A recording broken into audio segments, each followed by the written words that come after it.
Alors, je m'appelle Michael Tommy, je suis garde forestier.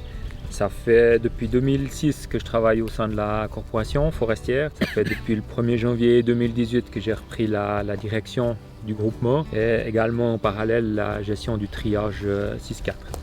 Au niveau de la corporation, il y a une particularité, c'est qu'on est intercantonal, donc on travaille aussi bien sur Fribourg que sur Vaud. Au niveau de la délimitation sur Fribourg, on a tout le district de la Glane. Ensuite, sur la partie vaudoise, principalement la Broye vaudoise, depuis Luçon jusqu'à Grange-Marnon et rive gauche et droite de la Broye. Au niveau des partenaires, on a 35 partenaires, donc principalement des communes vaudoises et fribourgeoises.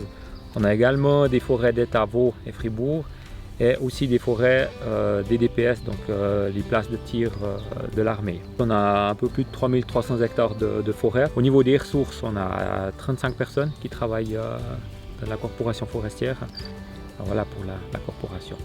Alors bonjour, moi je m'appelle Elliot Savoie, j'ai 30 ans, je suis engagé à la corporation forestière Glane-Farzin depuis 2019. J'ai repris le triage 4-6 Glane Sud. Je m'occupe notamment des communes d'Écu-Blanc-Fribourg, Chapelle-Glane, Aube-Orange, Urcy, Rue, Sivirier, Bilan-Sénance, y compris les forêts domaniales du canton de Fribourg et puis une partie des forêts de la place d'armes de Drognance. Au sein de l'entreprise, j'ai encore comme spécificité de m'occuper de la formation des apprentis et puis un petit peu de la gestion des produits annexes qu'on produit en interne de la corporation.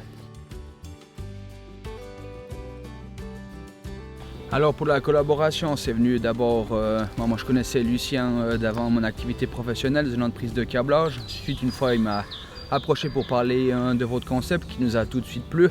La motivation première qu'on a trouvée dans votre projet, c'était surtout une proximité, une économie locale autour de la plantation de ces arbres et puis de la production future.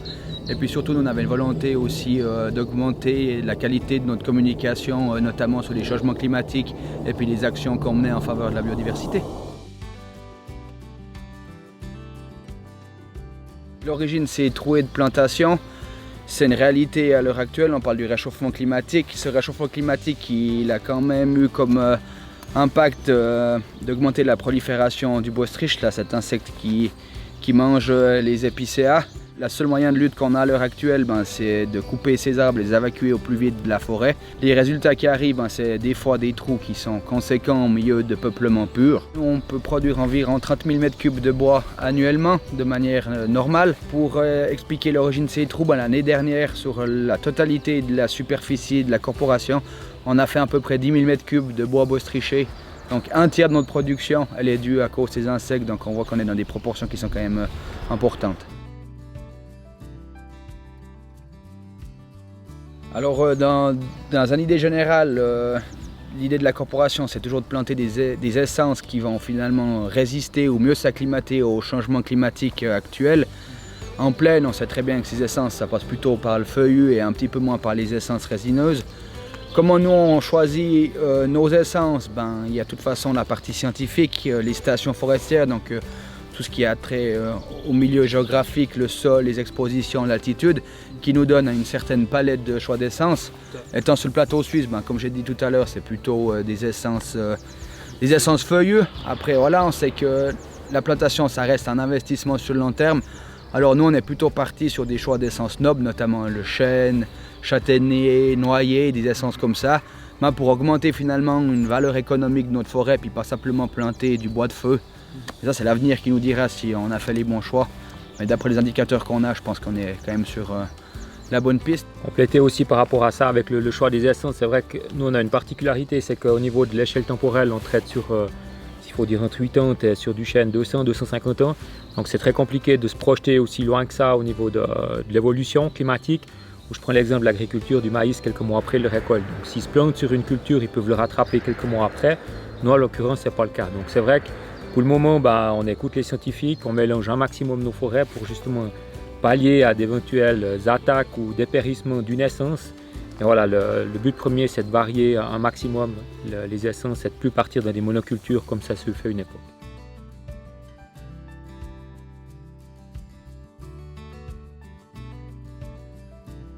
Alors il y a plusieurs raisons. Alors c'est vrai que maintenant le propre en ordre, comme ça a eu fait une époque où il fallait passer le tirateur à feuilles pour pouvoir une branche traîner, ça c'est fini, mais c'est des questions financières.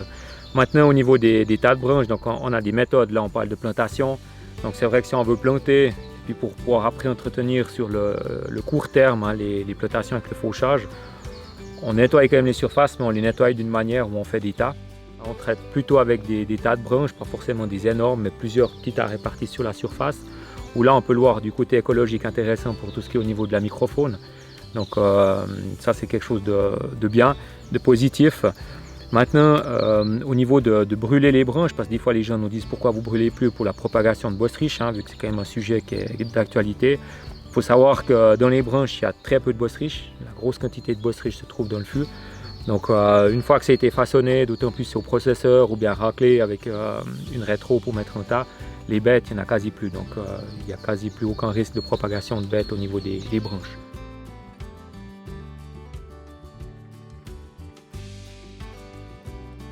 Alors, du point de vue financier, c'est un investissement assez conséquent pour le propriétaire, en l'occurrence les propriétaires pour la corporation.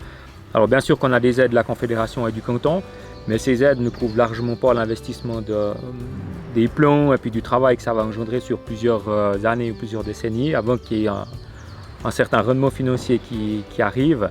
Mais c'est vrai qu'il y a une volonté très claire au niveau des propriétaires, c'est de maintenir quand même un capital forestier important et puis de maintenir leur patrimoine forestier parce que la forêt c'est un patrimoine. Hein, donc eux ils ont vraiment une volonté de garantir la bonne continuité des forêts, d'où cet investissement qui est à perte si on calcule vraiment finement tout ça, ben, il est à perte pour le propriétaire.